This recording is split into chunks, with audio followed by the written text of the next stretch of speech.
I watched from the doorway as they sang happy birthday to my sister Emma. Again. The cake was elaborate, 3 tiers of vanilla buttercream with fondant roses, her name spelled out in gold leaf. 23 candles flickered in the dimmed dining room. Mom held her phone up, recording every second. Dad stood beside Emma with his arm around her shoulders, beaming like she'd just won the Nobel Prize. It was October 15th. Emma's birthday was October 17th. My birthday was today. October 15th, I was turning 25. In my previous life, this was the moment I'd finally broken. I'd stood in this exact spot, watching this exact scene, and something inside me had shattered so completely that I spent the next 3 years in therapy trying to piece myself back together. I'd screamed. I'd cried.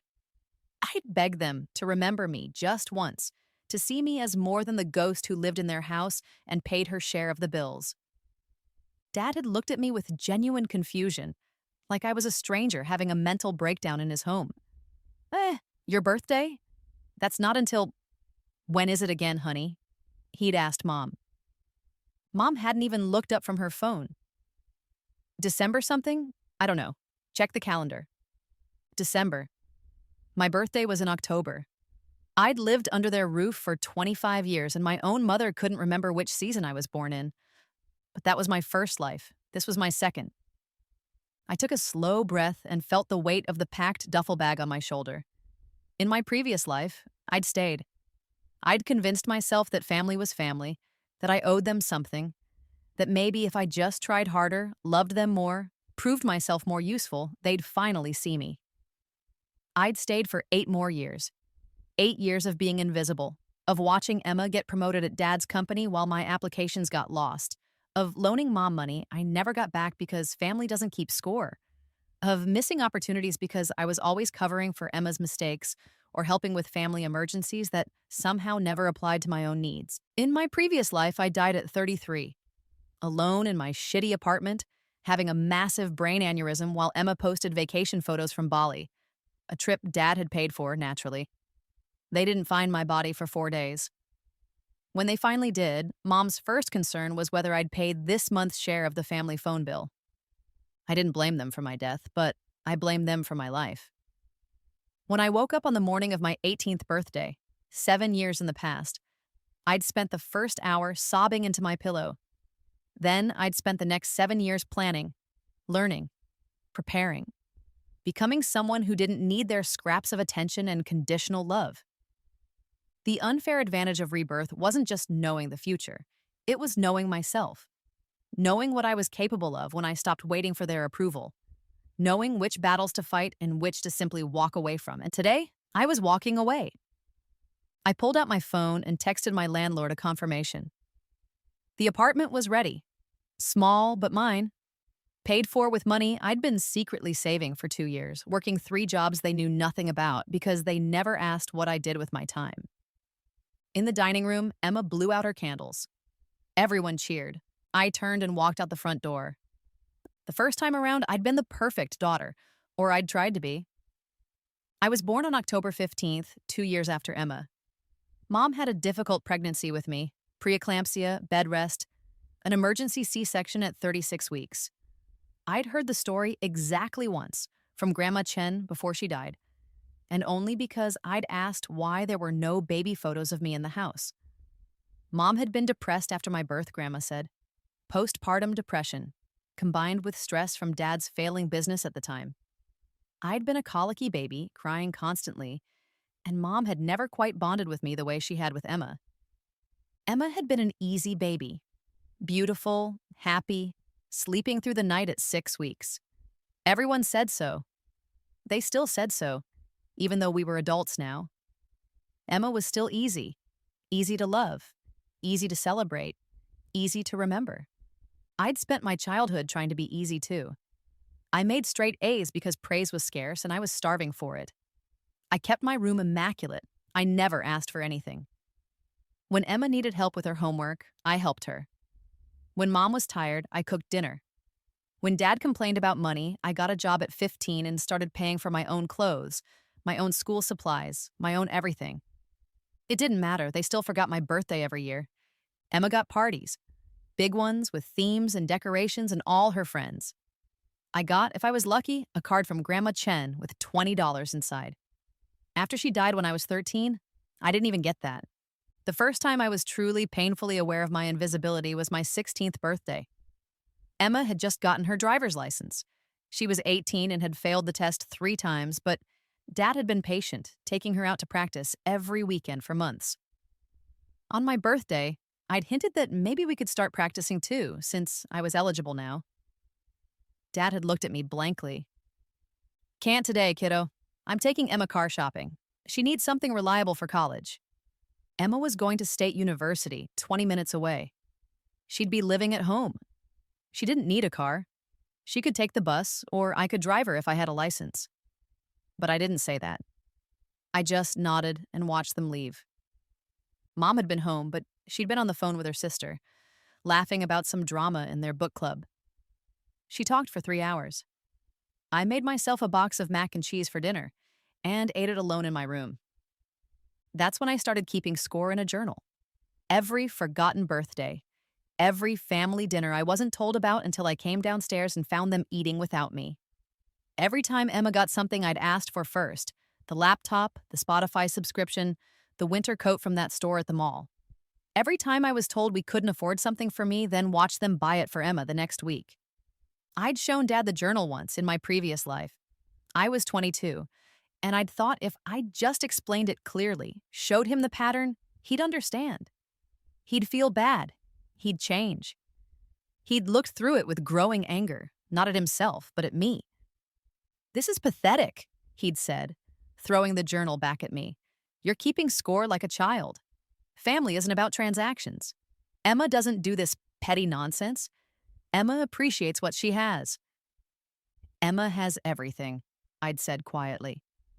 "Emma is grateful," he'd snapped. "Maybe if you learned some gratitude instead of playing the victim, you'd get more support too." I'd stopped trying to explain after that, but I'd kept score in my head, right up until the aneurysm took me. This time, on my 18th birthday, I didn't ask for a car. I got my license on my own, using a driving school I paid for with money from my job at the coffee shop. I saved every penny I earned. I applied to colleges without telling them, using fee waivers and my stellar grades to get into schools they'd never heard of because I never mentioned them.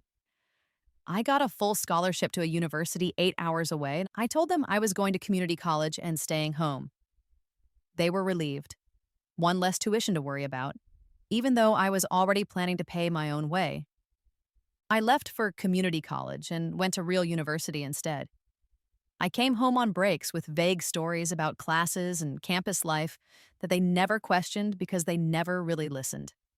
I told them about my dorm as if it were an apartment I split with roommates near the community college. They never visited. Why would they? Emma was home, needing help with her actual college classes at State, and I was supposedly just down the road. During those years, I worked constantly. I took every work-study job, every RA position, every paid research opportunity. I graduated with honors and $15,000 saved, money they knew nothing about in an account they'd never seen. I went to graduate school for business administration, again on scholarship. I told them I was working retail and living with friends. I actually had a graduate assistantship and lived in student housing. The gap between my real life and the life they thought I had grew wider every year, but they never noticed because they never asked questions. As long as I showed up for Emma's birthday parties and major holidays, they were content to believe whatever I told them. And every year, without fail, they forgot my birthday. Every single year. When I turned 21, legally able to drink, a milestone birthday, I came home that weekend. They were having a barbecue. Dad was grilling burgers. Emma had friends over, celebrating her recent engagement to her boyfriend, Chad. No one mentioned my birthday, not even when I told them I'd just turned 21 3 days ago. "That's nice, honey," Mom had said, not looking up from her phone where she was scrolling through engagement ring designs with Emma. When I turned 23, Emma got engaged to a different boyfriend. The first engagement had fallen through. They threw her an engagement party. It was October 14th. My birthday was the next day. I sat through the party, helping with setup and cleanup, waiting to see if anyone would remember. October 15th came and went. No one said a word. That's when I knew for certain. This time, I would leave. Not eventually. Not when I had enough saved or when I was strong enough or when I'd proven myself. I would leave the moment I could support myself, and I would never look back. So I'd made my plan for my 25th birthday. In my first life, that was the year of the devastating birthday. The 3-tier cake for Emma 2 days early, the year I'd broken. This time, I'd arranged everything carefully. I had a job lined up at a consulting firm in New York. I had an apartment, modest, but entirely mine. I had money saved. I had a life waiting for me that they knew nothing about. I had packed my bags. The apartment in New York was a 6th-floor walk-up in Queens, 400 square feet of cramped kitchen and tiny bathroom, but the bedroom had good light and the rent was manageable. I moved in on October 16th. No one from my family called to ask where I was. I hadn't expected them to. In my first life, they hadn't noticed I was gone until Thanksgiving, 6 weeks later. I spent the first week setting up my space. I bought secondhand furniture from Facebook Marketplace. I hung curtains. I put up photos of people who actually remembered my existence. Friends from college. My old professor, Dr. Martinez, who'd mentored me through graduate school. My roommate, Sarah, who'd taken me out for birthday dinners every year when my family forgot. My new job started on October 23rd. I was a junior consultant at Everett and Morrison, a mid-sized firm that specialized in corporate restructuring.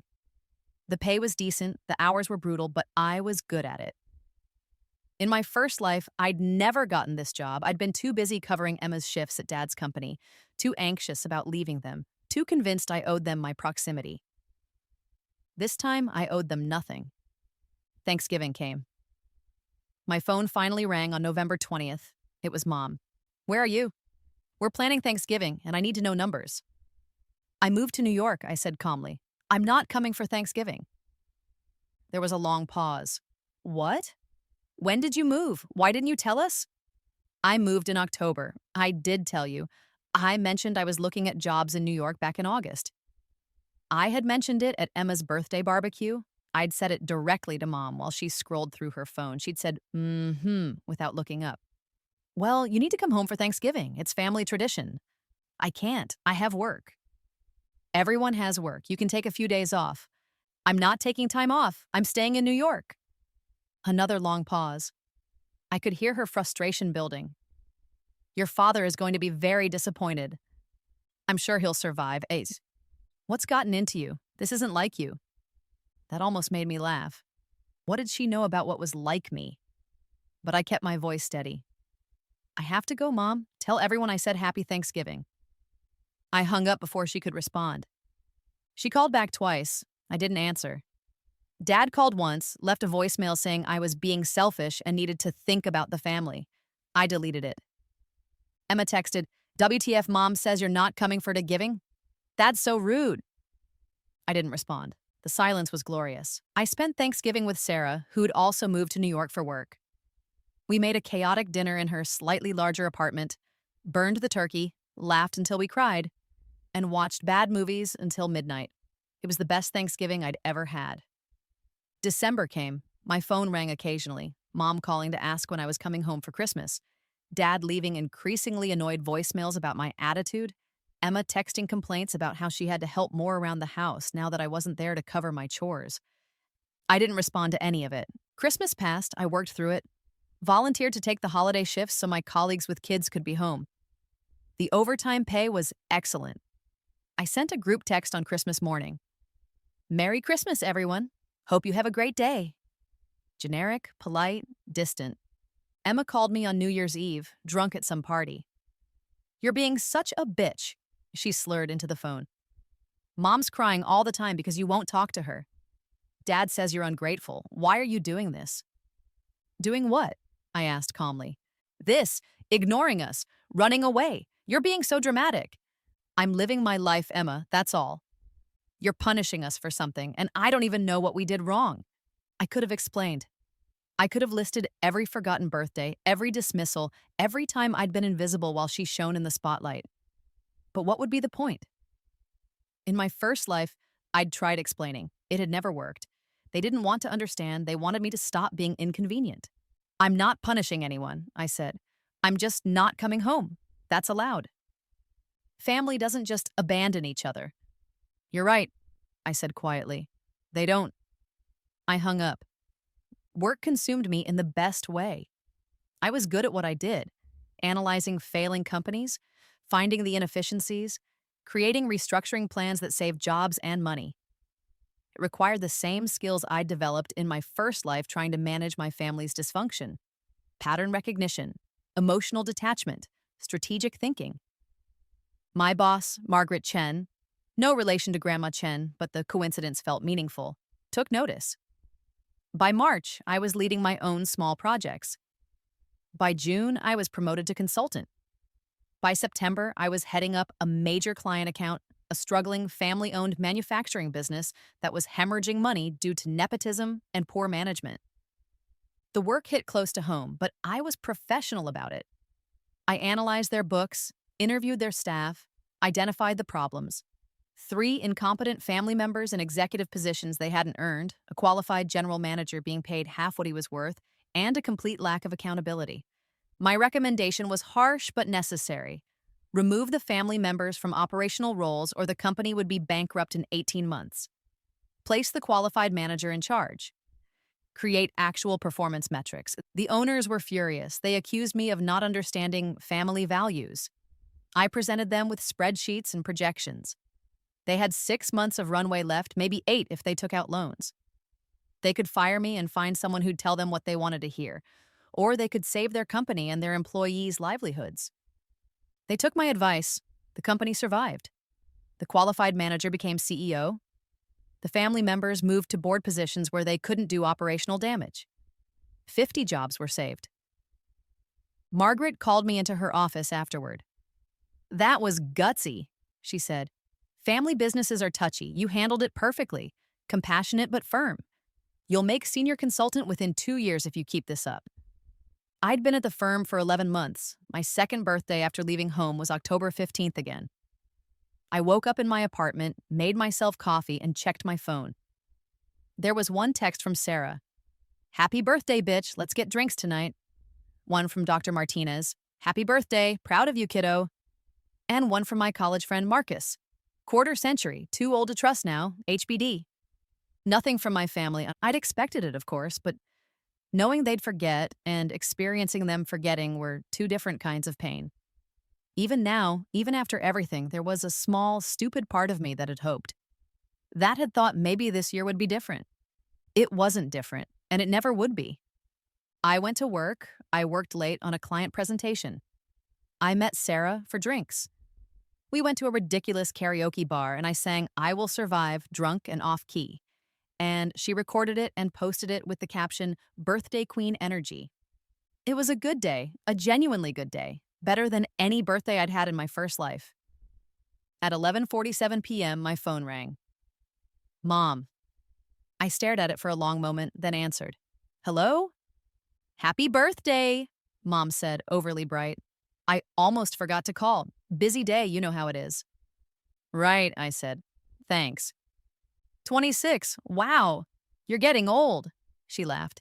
"Listen, we haven't seen you in almost a year. When are you coming home?" "I don't know. I'm pretty busy with work." "You can't be that busy. Emma wants to see you. She's getting married in December, and she wants you to be a bridesmaid." Emma was getting married. Again. 3rd engagement, 2nd wedding actually happening. They hadn't mentioned it before now, 11 months after I'd left. "I'll have to check my schedule," I said. "What schedule? Just say yes. You're her sister." "I need to think about it." Think about what? This is family. You don't need to think about family. You just show up." That old anger flickered to life in my chest. "Like you all showed up for me? What's that supposed to mean?" "Nothing. I have to go." "Wait." I hung up, turned off my phone, finished my drink. Sarah was watching me with concern. "Your mom?" "Yeah, she almost forgot my birthday. Called it 11:47. Jesus. She invited me to Emma's wedding, like she was doing me a favor by including me. "Are you going?" I thought about it. In my first life, I'd gone to Emma's wedding, her first one, the one that actually happened. I'd been a bridesmaid, wore an ugly dress I paid for myself, helped with setup and planning and shopping. Emma had been a nightmare bride, changing her mind constantly, having meltdowns over flower arrangements. I'd managed her emotions and fixed her mistakes and given a toast at the reception that made everyone cry. She'd never thanked me, not once. At the reception, I'd overheard Mom talking to an aunt. Emma was so lucky to have such a smooth wedding planning process. She's just naturally good at organizing these things. I'd planned 80% of that wedding. Emma hadn't even sent me a thank you card. "No," I said to Sarah, "I'm not going." "Good," Sarah said firmly. "You deserve better than their scraps." I clinked my glass against hers. Damn right I do. I didn't go to Emma's wedding. I sent a card with a generous check. More generous than they deserved, but I wanted the moral high ground. The card said, "Congratulations on your marriage. Wishing you both all the happiness." Professional, polite, distant. Emma called me 3 times before the wedding, increasingly hysterical. I didn't answer. She left voicemails calling me selfish, heartless, a terrible sister. She said I was ruining her special day by not being there. She said everyone was asking where I was and she had to make excuses for me. The day after the wedding, Mom called. "I can't believe you didn't come. Do you know how humiliating that was? Everyone asking where you were?" Emma cried because her own sister couldn't be bothered to show up. "I sent my congratulations," I said. "A card and money isn't the same as being there. What's wrong with you? When did you become so cold?" "I'm not cold, I'm just done." "Done with what?" "Done explaining, done hoping you'll understand, done waiting for you to see me." "See you? What are you talking about? You're the one who left. You're the one who won't talk to us." "Mom, when's my birthday?" Silence. "What?" "My birthday, when is it?" A longer silence. It's in the fall sometime. October, why does that matter? What year was I born?" Why are you asking me this?" "You're my mother. You should know when I was born." "This is ridiculous. I'm not playing these games." "It's not a game. It's my life. And you've never been a part of it, not really. You've never remembered my birthday without prompting. You've never asked about my actual life. You don't know what I do for work, where I live, what matters to me. I was invisible in that house, and I'm not going back to being invisible." "You're being overdramatic. We always included you." "No, you didn't. And I'm done pretending it doesn't hurt. I'm done making excuses for you. I'm living my life now, and it's a good life. You're welcome to be part of it if you can actually see me, but I'm not coming back to be your ghost daughter. Your father is going to hear about this. I'm sure he will. Tell him I said hi." I hung up. I should have felt guilty. In my first life, I would have felt crushing guilt. I would have called back, apologized, tried to explain better, bent myself into shapes that might make them love me. This time, I felt free, and the next 2 years were the best of my life. I made senior consultant at age 27, beating Margaret's prediction by 6 months. I moved to a better apartment in Brooklyn, one with actual square footage and a dishwasher. I dated a guy named Ryan for 8 months. It didn't work out, but it was a healthy relationship that ended amicably, which was more than I'd managed in my first life. I traveled to Tokyo for a client meeting and stayed an extra week to explore the city. I learned to paint, badly but joyfully. I made real friends, people who remembered my birthday, who asked about my day, who saw me. My family called occasionally. The calls became less frequent over time. Mom would leave voicemails about family updates. Emma was pregnant. Dad got a promotion. They moved to a bigger house. The voicemails were matter of fact, informational, like she was leaving updates for a distant acquaintance. I never called back. Emma texted once in a while, usually when she wanted something. "Hey, can you send me your Netflix password?" Or, "Do you still have that slow cooker I gave you?" She hadn't given me a slow cooker. I'd bought one. She'd borrowed it once and never returned it, so I'd bought another one. I didn't respond. Dad never reached out at all. On my 28th birthday, I got messages from Sarah, Dr. Martinez, Marcus, Ryan, we'd stayed friends, my colleague James, and about 15 other people I'd collected in my new life. People who cared. People who remembered. Nothing from my family, not even a late-night call from Mom. I realized I'd stopped expecting it, stopped hoping for it. The wound had finally scarred over. I was 30 when everything changed. I'd been promoted to senior manager. I was leading a team of 5 consultants, managing multiple major accounts, and pulling in a salary that would have seemed impossible in my first life. I'd moved again, this time to a beautiful apartment in Manhattan with floor-to-ceiling windows and a view of the city that made me feel like I'd made it. I was in a work meeting when my phone buzzed with a call from an unknown number. I ignored it. It called again immediately. Then again. During a break, I checked my voicemail. It was a nurse from St. Mary's Hospital. "This is Amanda from St. Mary's ER calling for—" She paused, clearly checking the name. "For the daughter of Robert and Patricia Chen. Your father has had a major heart attack. He's in surgery now. Your mother asked us to call you. Please call back as soon as possible." My hands were steady as I called back. The nurse connected me with Mom. "Oh, thank God," Mom sobbed into the phone. "We've been trying to reach you for hours. Your father, he collapsed at work. They said his heart. I don't know what's going to happen." "Which hospital?" "St. Mary S., the main campus. Please come home. Please, I need you. Emma can't handle this. She's so upset, and I need someone who can please." In my first life, I would have dropped everything. Booked the first flight home, rushed to her side. That version of me had still believed that crisis would make them see me, that if I just proved myself useful enough in their time of need, they'd finally understand my worth. This version of me knew better. "I'm in New York, Mom. I can't just drop everything." "Your father might die." "I understand that, but I have responsibilities here. I'll come when I can." "When you can, he's your father. Get on a plane today." "I'll see what I can do. I need to go now. I'm at work." "Work? Your father is dying and you're worried about work?" "I have a team depending on me. I'll call you later." I hung up before she could respond. I sat in the bathroom for 5 minutes, hands shaking now that I was alone. This was the test. This was the moment where I either reverted to the person I'd been or proved I'd really changed. Dad might die, that was real. But I'd watched him live a whole life in my first timeline, and that dad had never been a father to me. He'd been a man who tolerated my existence. While lavishing love on Emma, he'd called me ungrateful when I tried to show him how much I'd been hurting. He'd never once chosen me. Why should I drop my life for him now? I called Margaret and explained the situation.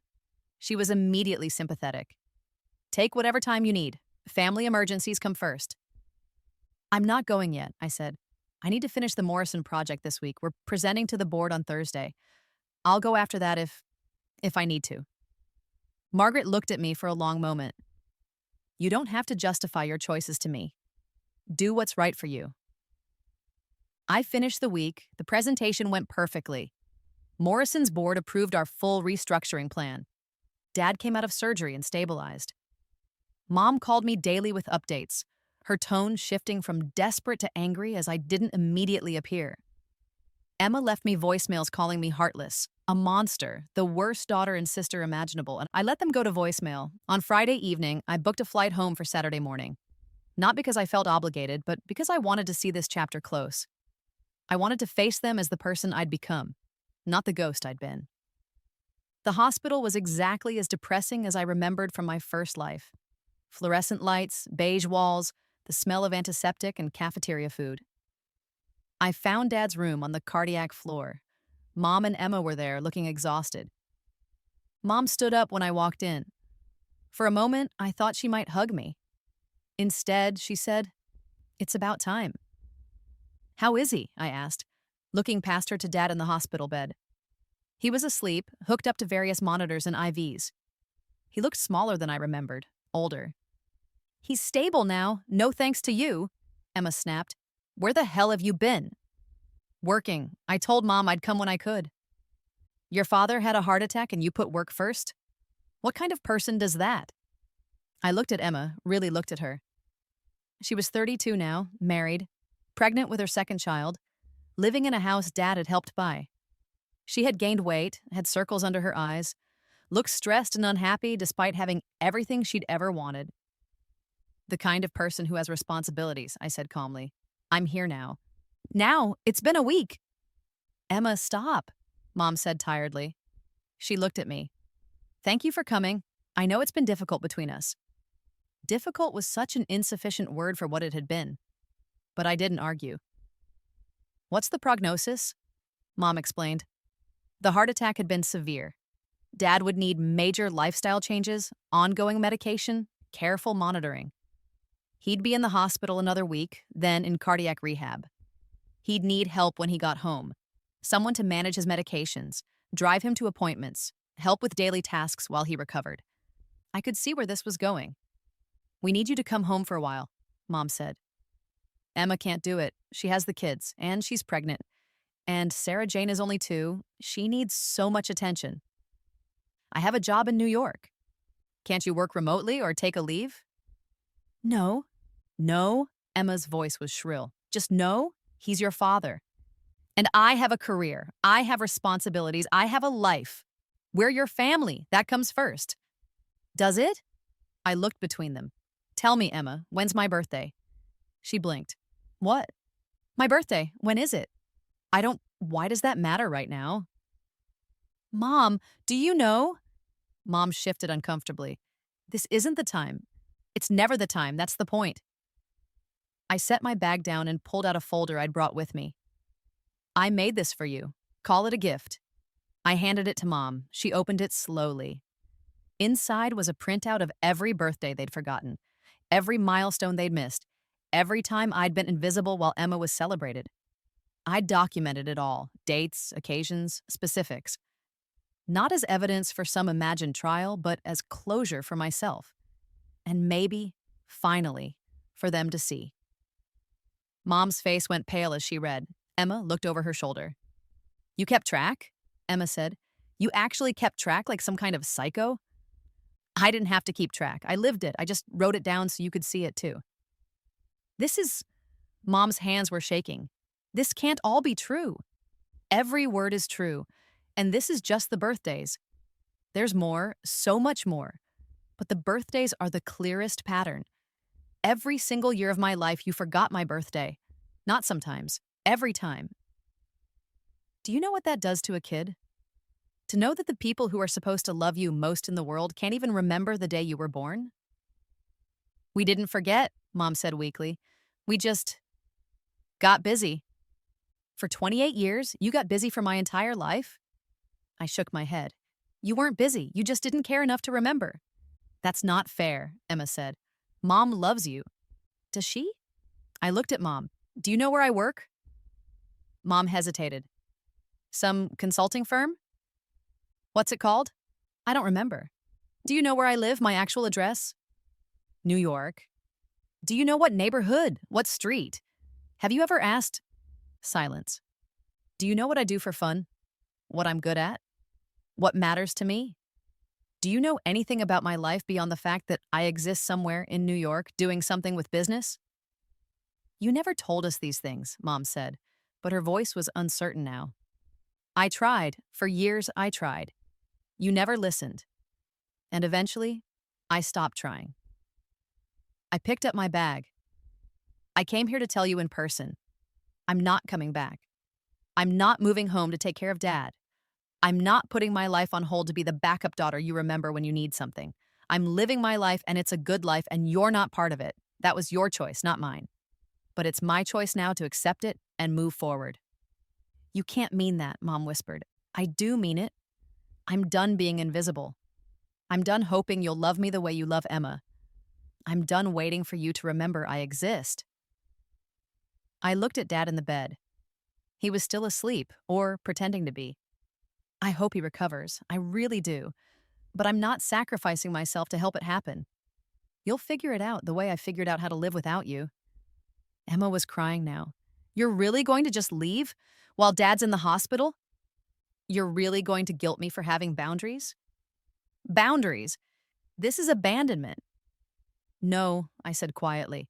Abandonment is what you did to me, emotionally, for 28 years. This is self-preservation. I walked to the door. Mom called after me. Please, don't do this. Give us a chance to make it right. I paused, looked back. You had 28 years of chances. I gave you so many chances. But I'm not doing this anymore. I'm not negotiating for basic respect and acknowledgement. Either you see me or you don't. And if you don't, I'm okay with that now. I've built a life with people who do see me. We're your family, Emma shouted. No, I said. You're my relatives. Family are the people who show up, who remember, who care. I have family. They're just not you. I walked out. Behind me, I heard Emma sobbing and Mom calling my name. I kept walking. Down the hallway, into the elevator, through the lobby, out into the parking lot where I'd left my rental car. My hands were shaking. My vision was blurred with tears. But I wasn't sad. Or I was sad, but not for what I was losing. I was sad for the little girl who'd tried so hard to be seen, who'd made herself small and convenient and useful, hoping it would be enough. But I wasn't that little girl anymore. I drove back to the airport and changed my flight to leave that night instead of tomorrow. I was back in my apartment by midnight. Sarah came over with wine and takeout. How bad was it? Terrible and perfect. Did you say what you needed to say? Everything. I said everything. How do you feel? I thought about it. Free. Dad recovered. The next few months were difficult for them, from what I heard through the sporadic voicemails Mom still left. They had to hire professional help for Dad's care because Emma couldn't manage it with 2 kids and a pregnancy. The expenses were significant. They were stressed and overwhelmed. They didn't ask me for help again. I think they finally understood that I meant what I said. Emma gave birth to her 3rd child in the spring. Mom left a voicemail with the details. Another girl named Madison. Everyone was healthy. The voicemail was brief, informational. She didn't ask me to visit. I sent flowers and a gift card, professional, polite, distant. My 31st birthday came and went. I spent it on a beach in Greece with Sarah and 2 other friends from work celebrating after a successful project. We drank wine, swam in impossibly blue water, laughed until our stomachs hurt. Someone, I don't remember who, made a birthday cake out of hotel breakfast pastries and stuck a candle in it. We sang off-key and stupid loud. My phone didn't ring and it didn't hurt anymore. I was 33 when I got the promotion to director. At 33, in my first life, I died alone in my apartment, invisible to the people who should have loved me most. At 33 in this life, I stood in front of my team of 20 consultants and gave a presentation to our biggest client yet, a Fortune 500 company that had specifically requested me by name. I closed the deal. Margaret promoted me the next day. You're the youngest director we've ever had, she said, shaking my hand in her office. And you deserve it. You've built something remarkable here. I had built something remarkable. A career, yes, but more than that. A life. A real life. Full of people who saw me, who valued me, who remembered me. That night, I went out with my team.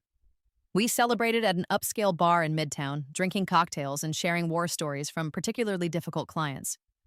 James, who'd become one of my closest friends, raised his glass. To the best boss we could ask for, he said. Smart, fair, and willing to tell clients when they're being idiots. Cheers to that. Everyone laughed and clinked glasses. I felt a warm glow that had nothing to do with the alcohol. This was it.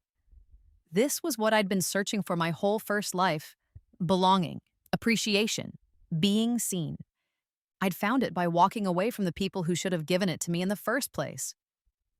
My phone buzzed. I almost ignored it, but something made me check. It was Emma, a text, not a call. Dad's retiring, having a party next month, you should come. I stared at the message for a long moment.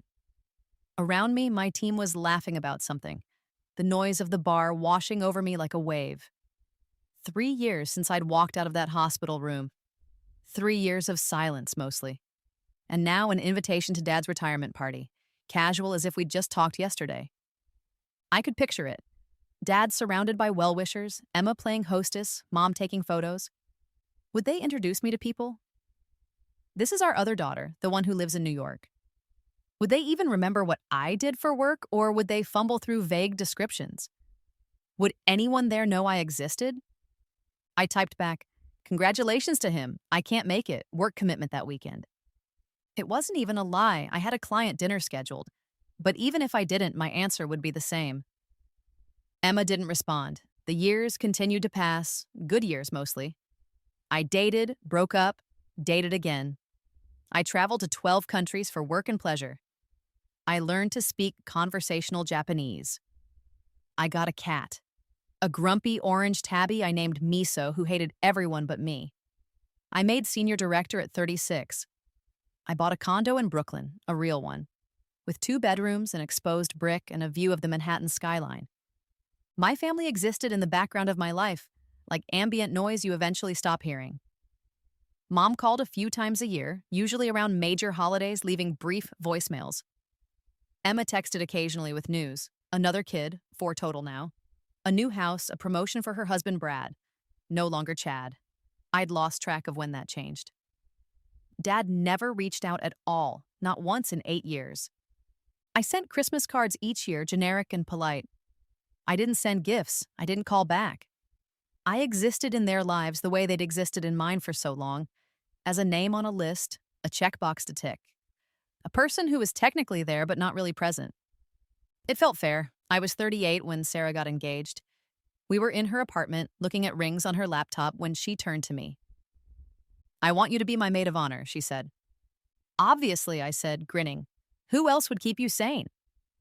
"I'm serious, though. You're my family. You know that, right?" Something in her tone made me look up. She was watching me with that careful expression she got when she was worried about me. "I know," I said softly. "Do you?" "Because I know you don't talk to your biological family anymore, and I just want you to know that you have family." Me, Marcus, Dr. Martinez, James, all of us. We're your family, and we love you, and we see you. My throat was suddenly tight. "I know," I said again. "I do know that." "Good." She squeezed my hand. "Because we're stuck with each other now. You're going to be my maid of honor, and someday I'm going to be yours. And we're going to be the cool aunts to each other's kids. And we're going to grow old together and judge people at early bird dinners." I laughed, tears pricking at my eyes. "That sounds perfect." "It does, doesn't it?" She grinned. "Also, I'm getting married in October, October 14th specifically. I checked. It's not your birthday." "Oh my God," I said, laughing harder now. "You checked?" "Of course I checked. I'm not having my wedding the day before my best friend's birthday. What kind of monster do you think I am?" It was such a small thing, such an obvious thing. But it meant everything. She'd remembered. She'd thought of me. She'd cared enough to check. That's what family was supposed to be. Sarah's wedding was beautiful. I cried during the ceremony. Happy tears. The kind I'd never cried at Emma's weddings because I'd been too busy managing logistics and swallowing hurt. I gave a toast at the reception that made everyone laugh and cry, and Sarah hugged me so hard afterward that I couldn't breathe. "Thank you for being here," she whispered. "Thank you for being you." The next day was my 39th birthday. Sarah and her new wife took me to brunch, badly hungover, and we laughed about the disaster that was her cousin's drunken conga line. They gave me a gift, a beautiful journal with my name embossed on the cover. "For keeping track of the good stuff this time," Sarah said. I started crying right there in the restaurant, ugly tears that probably horrified the other brunchgoers. But they were good tears, healing tears. That night, I opened the journal and wrote, "Today I turned 39. Sarah and Jamie took me to brunch. We laughed until we cried. This is what birthdays are supposed to feel like." I was 40 when everything came full circle. I'd been promoted to VP. I was making more money than I'd ever imagined possible in my first life.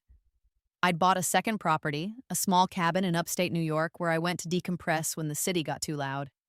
I was dating a guy named Thomas who was kind and funny and actually remembered things I told him. Life was good. Really, genuinely good. My phone rang one evening while I was at the cabin. Unknown number. I almost didn't answer, but something made me pick up. "Hello? Is this Chenlei?" A woman's voice, uncertain. "Yes?" "This is Linda Morrison. I'm a nurse at St. Mary's Hospital. I have your mother here. She's had a stroke. She gave us your number and asked us to call." The bottom dropped out of my stomach. "Is she okay?" "She's stable, but it was significant. She's having trouble with speech and movement on her left side. Your sister is here, but your mother was asking for you specifically. I'm in upstate New York. It'll take me a few hours to get there." "I understand. I'll let your sister know you're coming." I drove back to the city, threw clothes in a bag, and caught the first flight home I could get. It was surreal, this deja vu of Dad's heart attack 8 years ago, but this time felt different somehow. Mom had asked for me specifically. Not just called the emergency contact list, but asked for me. I arrived at the hospital at 2 in the morning. Emma was in the waiting room, looking exhausted. When she saw me, her face did something complicated. Relief, resentment, grief, all mixed together. "She's sleeping," Emma said. "They moved her out of ICU an hour ago. She's stable." "What happened?" "She was at her book club, just collapsed.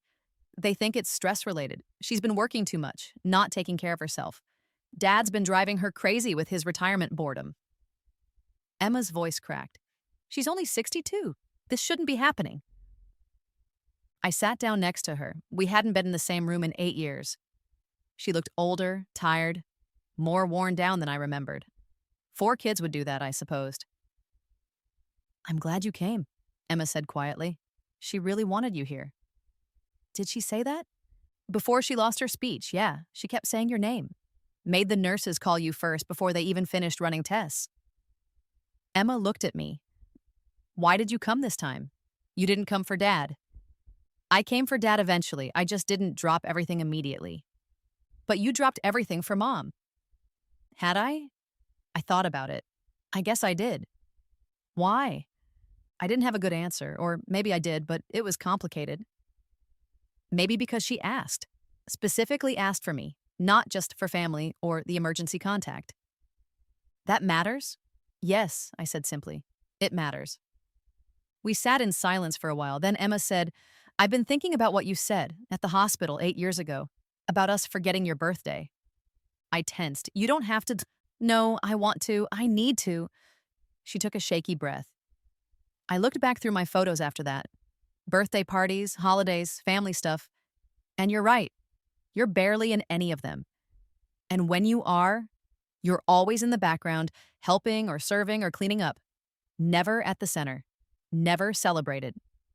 "Emma, I didn't see it when it was happening. I thought you were just quiet, that you liked being behind the scenes. But that's not true, is it? You were behind the scenes because that's where we put you." My throat was tight. "I don't need an apology."